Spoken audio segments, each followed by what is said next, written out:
दिव्यांग आणि 85 वर्षांपेक्षा ज्येष्ठ नागरिकांना आता मिळणार घरातूनच मतदान करण्याची संधी।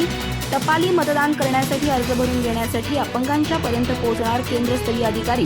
चंदगड तहसील कार्यालयात प्रांताधिकारी मल्लिकार्जुन माने यांच्या उपस्थितीत झाली कार्यशाळा संपन्न। चंदगड तहसील कार्यालय इथं प्रांताधिकारी मल्लिकार्जुन माने यांच्या उपस्थितीत आगामी लोकसभा निवडणुकीच्या पार्श्वभूमीवर टपाली मतदान प्रक्रियेबाबत कार्यशाळा झाली।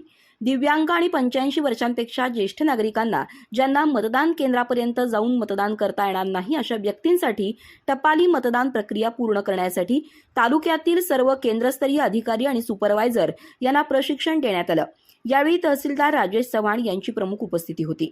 सुरुवातीला निवडणूक नायब तहसीलदार सुधीर दळवी यांनी प्रास्ताविकात टपाली मतदान प्रक्रियेबाबत माहिती दिली। यानंतर बोलताना प्रांताधिकारी मल्लिकार्जुन माने म्हणाले, दिव्यांग आणि 85 वर्षांपेक्षा जास्त वय असलेल्या ज्येष्ठ नागरिकांना ज्यांना मतदान केंद्रापर्यंत जाऊन मतदान करता येणार नाही अशांनी नमुना फॉर्म 12D भरून देऊन आपण टपाली मतदान करणार आहोत असा अर्ज करायचा आहे।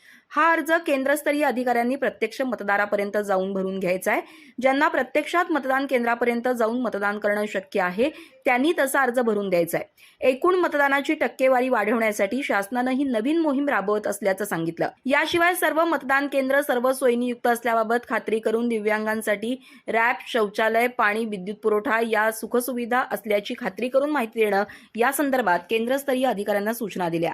यावेळी तहसीलदार राजेश चव्हाण यांनी तालुक्यातील ज्या मतदान केंद्रावर मोबाईल रेंज नाही किंवा ज्या सुविधांची पूर्तता झाली नाही अशा पूर्तता ताबडतोब पूर्ण करून देण्याबाबत सूचना दिल्या।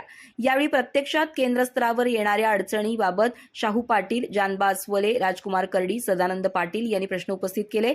यावेळी नायब तहसीलदार हेमंत कामत, निवडणूक सहाय्यक निहाल मुल्ला, अमर साळोखे आदी उपस्थित होते।